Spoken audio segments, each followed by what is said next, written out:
G'day all, thanks for following. Just cleaning up my areas in the bee sites. So I've walked where have I come from?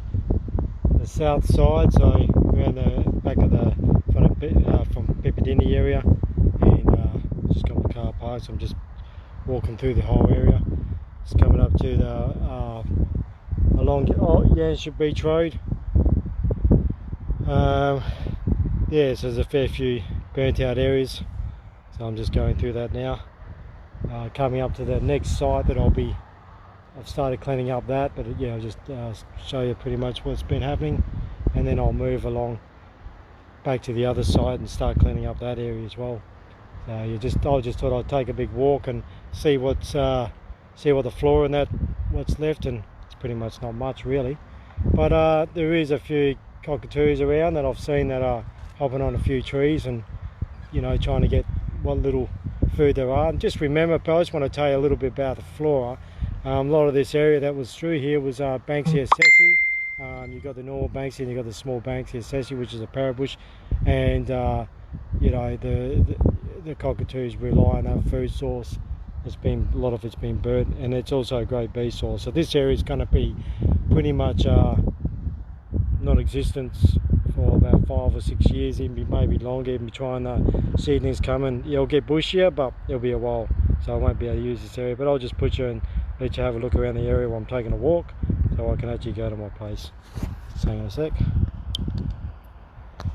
So as you can see, I've got a few, I don't know if you can see them, if I can see them moving in a sec. Some cockatoos, Canary cockatoos. Sitting on there. Yeah.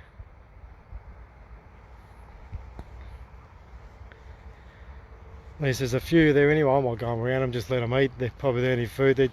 They're not really, I don't know if you can see that because I can't really, it's pretty dark around here. There you go, you can actually. So there is a few anyway. If they're sitting there, look, they're not in worry, but that's probably how hungry they are, you know. Just want to get a good feed. I'm just going to go through here. I've had a look at a few wildlife. There is a lot of bobtails dead to this area I've walked through, so I haven't seen much alive. Just coming through this area anyway. Got a fair bit of walk to go, but I just thought I'd have a look. The ground's not really hot around this area. Further up there was still a bit of steam coming up off there. See that? Where is he? I can hardly see with my light, but there is a cockatoo just sitting there. He's having a good feed. There he is. They're not even worried about me. That's all. Look at that. That's not even worried. They're just hungry. Probably from the area. They're probably eating all the burnt seeds that are cracked open. That's it's one good thing about this area is you know, like there is gonna be regrowth and everything else, but it's just going to, like I said, this site's pretty much finished for a beekeeper area anyway. These two areas, there's not much really you can do now. I'd say, you know, minimum of 5 years easy. That's easily to actually even get some food out of this. This is, you know, like, you've got to think about the devastation in Brisbane and Sydney, what they're going through. As a beekeeper, I am definitely going through that, you know, like thinking about the devastation they've had. I've started cleaning up down this site and getting rid of some of the leftovers of tins and stuff on tin lids, and some of the lids I had are wooden lids on top, so there wasn't any tin on top and stuff, and so yeah, it wasn't, everything burned. It's the wood that it's made out of for these beehives are they're around about the 20-22 mil thickness pine. They're only pine wood, so there's no Joe or any hardwood. Obviously that'd be too expensive. So there was a fair few beehives in this area. Both sides you're looking at about 125 sites, and some 125 beehives and 38 nucs and breeder queens and so forth. You can see how there's, look at that. I mean, that's the water drum, so that was full of water. Yeah, amazingly it's still you know, it's a little bit burnt. But see all this on the ground? As you can see, all that all coming here, all these boxes, heaps of it, there's just all over. It's all caramelized all around this area. This is all caramelized honey everywhere. It's just all, this is all just caramelized honey. These boxes, there was probably there was maybe 60 or so that had 30 kilos per box of honey in it. You know, this has just been heated and caramelized, you know, just to see, just to show you. Look at that. That's just all honey. That's just look, that's just all crap. Yeah, just honey everywhere, sticky stuff. I get all on my boots. I'm being careful where I stand, but it's just like, all it is like eating a toffee apple. That's all it is. All this has been heat treated. There's a few birds. Look, they probably even don't know where they are, but as you can see, that's just a water drum, and it's a little bit built, a little bit wet. And as I said, it didn't burn because obviously didn't melt, obviously because it was full of water. So I think about 8 days ago I filled this up with water before these burns. You can see just sorry, I'm just watching where I step around here. You can see just I had about a few on these stands, only a few, because I mostly keep these full time. You can tell by the bent. Look at that, look at it, how it's all bent. You know, they're usually straight. That's the heat, the amount of heat that went through this. It just bent a lot. I've got to come back and clean this up. I've finished cleaning up. I've still got heaps to clean up here. More on the other side. I've nearly done the other side. It's nearly all clean. Yeah, so you can see all the honey. It's just everywhere. Lucky the water's washing this stuff down. You know, it's just all. I'm just careful where I stand. I've got rid of most of the lids. I've still got to grab a few more lids from my beehives. I don't really know. You know, I can't even probably use them. They're all buckled. Some are straightened out. That's how the heat straightened out the metal. But I've got a few stainless steel screws. Yeah, I'll be able to shave them. But yeah, I just thought I'd show you what's actually around this area. I mean, look, I'll go up on this hill here, and I'll actually show you. You know, I've walked. Where was I? North, south. So I come from the south area. And so I work my way back to the north.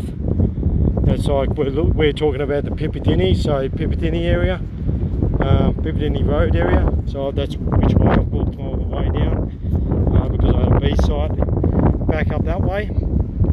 So I just want to show you, there's people who driving by but haven't actually hopped on here, had a good walk around.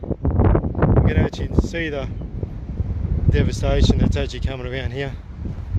So I've just finished up cleaning up in that area. I've just got to go back over to the south part. It's a bit far. I'll take my vehicle, but you know, I just want to be careful because spark arresters on the fire brigade. So I've been walking it, which took me a bit slower to get the gear out. You know, but I'm trying to do the right thing by the fire. The fire is just in case. I don't think a day like this would, but you know, as you can see, it's still smoking though, and believe it or not, in some areas you can feel the warmth off it. So, you know, this is the devastation. Like, you know, okay, the flora, the fauna, you know, the area. I mean, eventually this will become a freeway, but how quick did you want it to come? Like, you know, it's pretty much.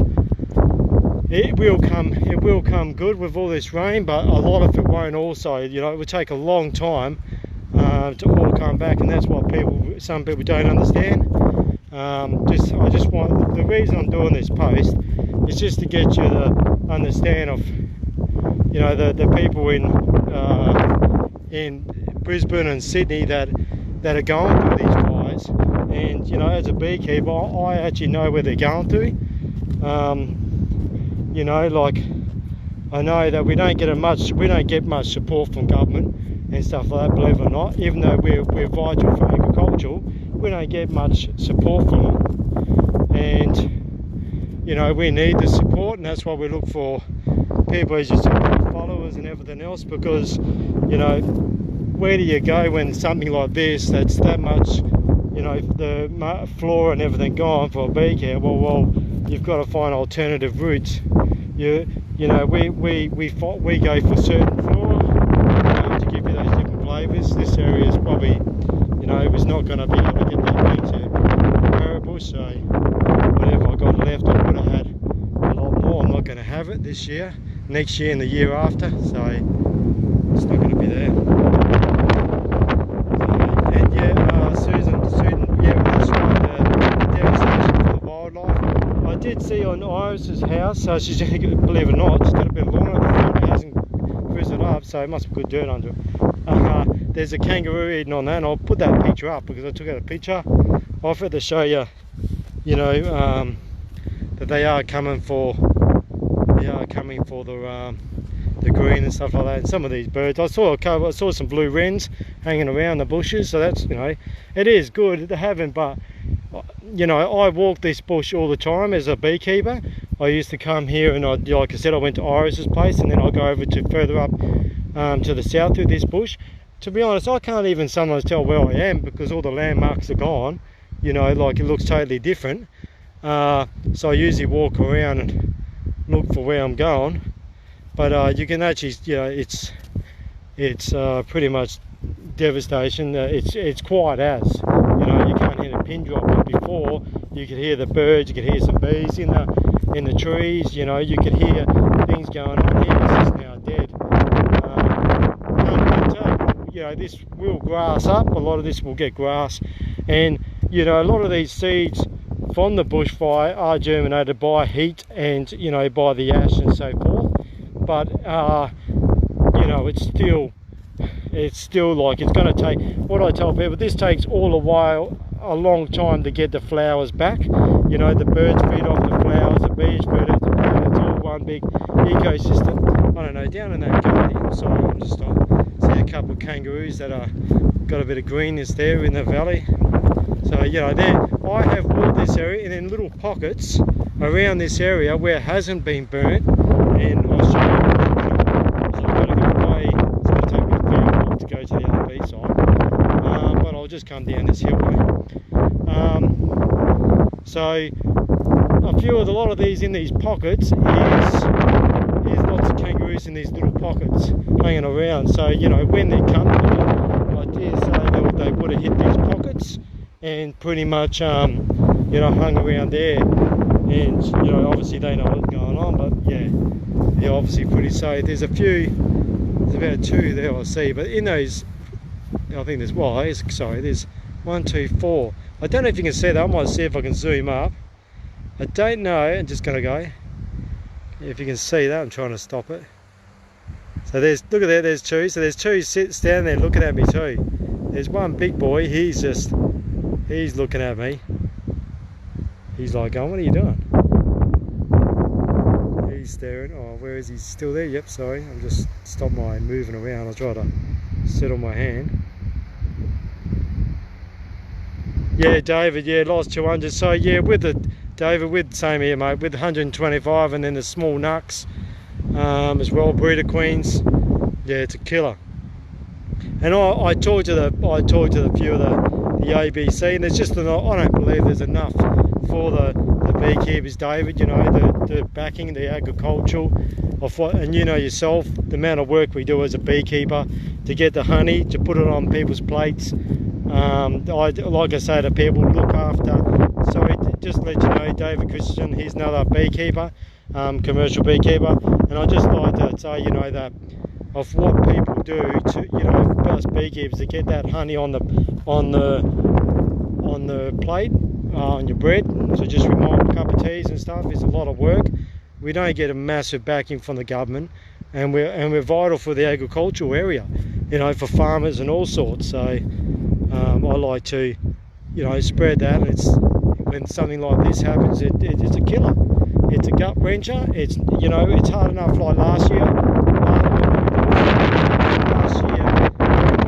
we had a bad season, even though it was, a lot of things were flowering. It wasn't producing nectar, so we had a bad season. This was meant to be a good season, and obviously David and I have been caught up in these fires, and you can only just think what these other people are doing.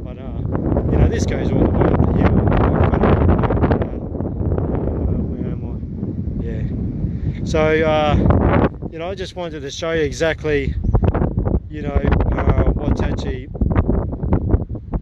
happened. I mean, look, people, I'm a small beekeeper. I've definitely, like I said, I have got plans for the industry, you know, to have younger kids, because I don't want to put younger kids off. This is, you know, a great industry.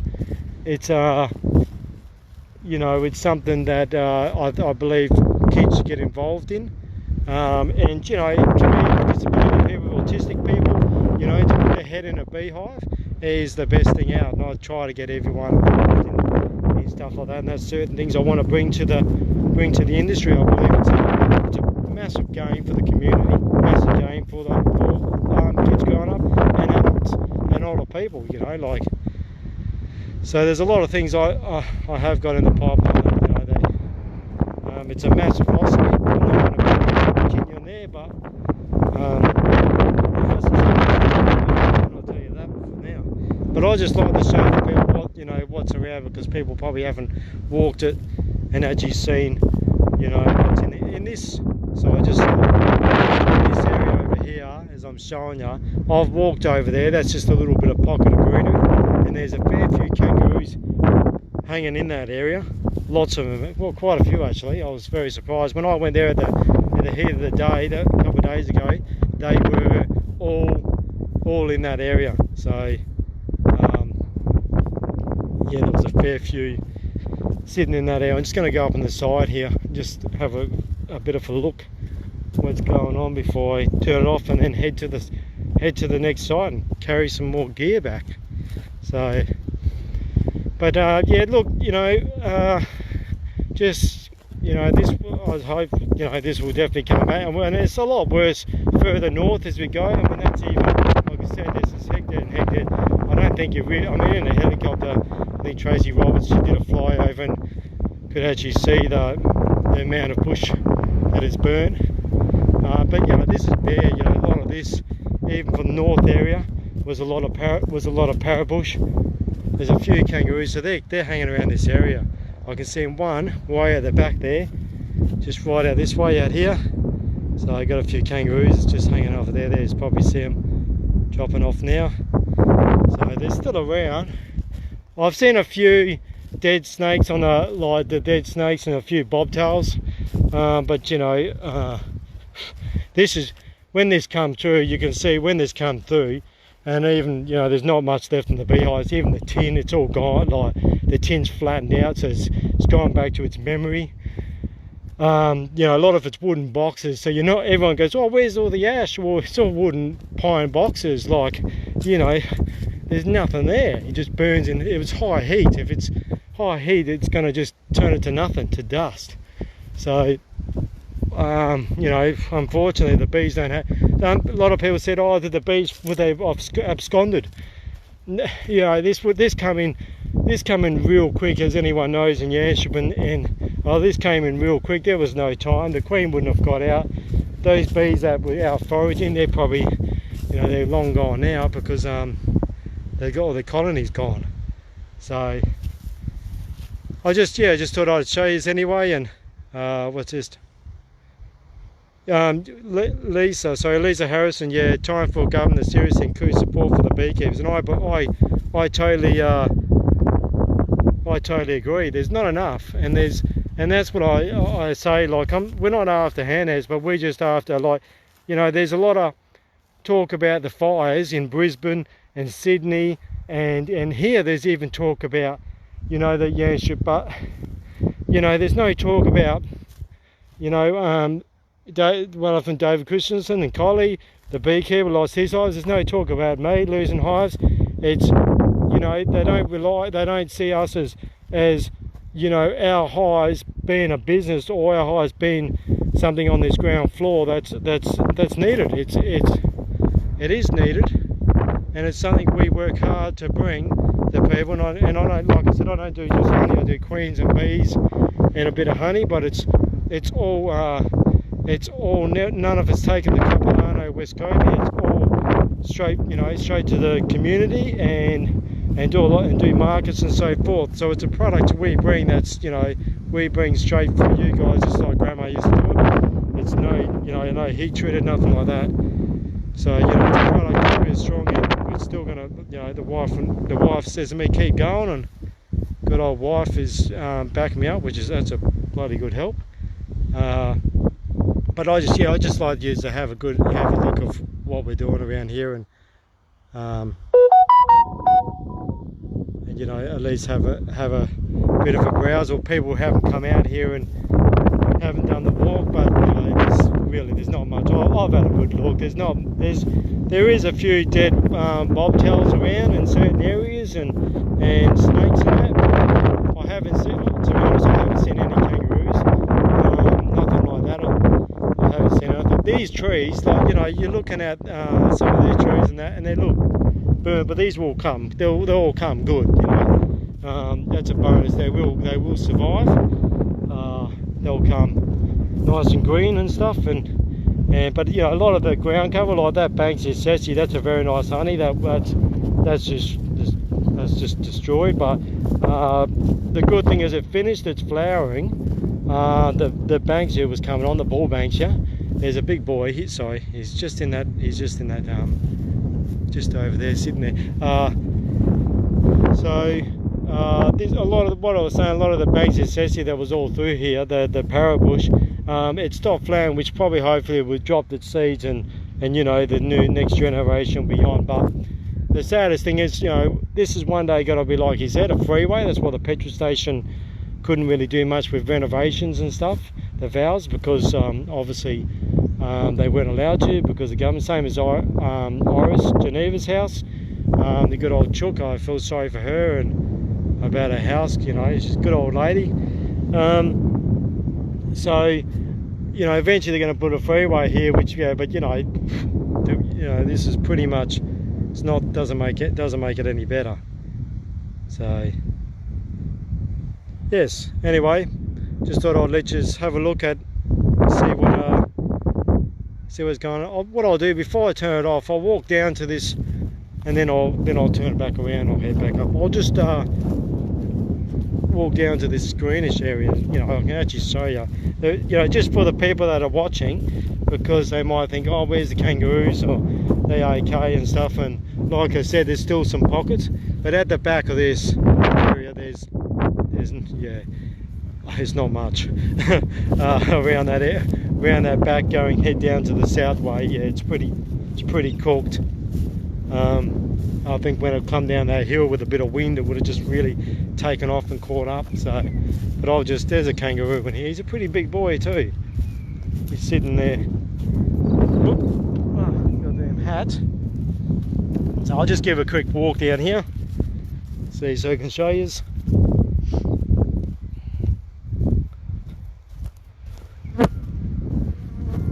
As you can see, it's just it's unbelievable how much it burned. Here he comes. He's just sitting up now. So he was just sitting there. I won't let him try on him. So you'll probably have a few around the golf estate, a few kangaroos hopping off the lawn and having a look at their food. That's all they got left, pretty much. There's a little bit of this stuff around here. This brown weedy lawn. That's pretty much all you got. But look, yeah, so as you said, that's where they're hanging in a lot of these. I mean, I've walked this area, so I can tell you right now, because I've been walking up and back, carrying stuff back to my car with all the beekeeping equipment, so carry as much as I could. It's nearly all finished now. Just got to do a bit more in Iris's place and clean that up. Yeah, and maybe I've got the ABC News coming, the Times to have a look, so I don't know. I guess I don't want to clean too much. But in this bushland here, so we're in this bush, we've got a fair few of the kangaroos sitting in that area, so they're okay. I haven't seen any dead kangaroos anyway, so I just thought I'd let you know. Just turn around. So look, I just thought I'd show you the areas anyway. There's the back of me there. There you go. So yeah, so pretty much I just wanted to let you know, what's actually happening around here, and thanks for watching, and anyone who's on my page, you could help me out with the cause that I'm doing, so that's much appreciated. And if you can't help out, because I know it's coming to Christmas, sharing's the best thing as well. Or share, get people on board. Even if you know government friends or whatever, hand it to them, let them know what we're about. And like I said, there's a lot of other beekeepers in Brisbane and Sydney as well. We just want to get recognition of what we do as a beekeeper. It's hard enough being a beekeeper. I'll tell you, it is. It's not an easy game. But I do it because I love doing what I'm doing, and I believe myself is that it's a necessity. We need them. We need us, and also it's good for. I want to get kids involved. That's why I do a lot of the schools and so forth. Is to promote beekeeping as well, to get kids to understand about bees, get teachers understanding, and everyone more about bee, because just because we say bees and honeybees, they don't just automatically bring honey. If there's no food source here, if there's no food source and there's no pollen or there's no nectar, either one of them, they're going to die. They don't live. So this is the importance of the land and stuff like that. Important of growing this stuff, for the bees, and not, the bees, it's a big life cycle. You have the bees, they get more flowers, you're producing the birds feed on the bees. It's a big ecosystem that everyone is feeding off something and doing their bit. The honeybees live here. We brought the honeybees in, but we also had a lot of native bees here, the blue-banded bees. Can't forget them, they're here as well. That's their food source gone. So it's one big roller coaster. So I just want to let you know that that's get behind us, get behind me, let other people know the importance of it. And when you see on the news and you see more fires as there is, think about the people that losing their homes as well, businesses, and beekeepers. They can't. Like I said, they won't be able to build up another house or build up another brick and entice people to come over. The land, the flora, is their business. That is their life. They live on the land. That's what they count on. So all those little burnings up south and everything else, they rely on that. That's our income. That's when you're coming to me and you're buying the jars of honey followers, you're looking after my kids and my wife and everything else, and you're looking after the growing business that I'm trying to support back into WA, into representing bees, schooling and stuff like that. There's a lot of things I want to do, and that's why if you look on that cause, you can actually see what I'm trying to get, and what my wife and I, Leanne, and my two girls, what we're working towards. So I sacrifice a lot, and my missus takes on a lot for what I got to do, and she's probably crazy sometimes, I think, but I appreciate everything they do, and it's a hard slog. But yeah, thanks for following, everyone. I appreciate it. Share when you can and get this around. Thank you very much.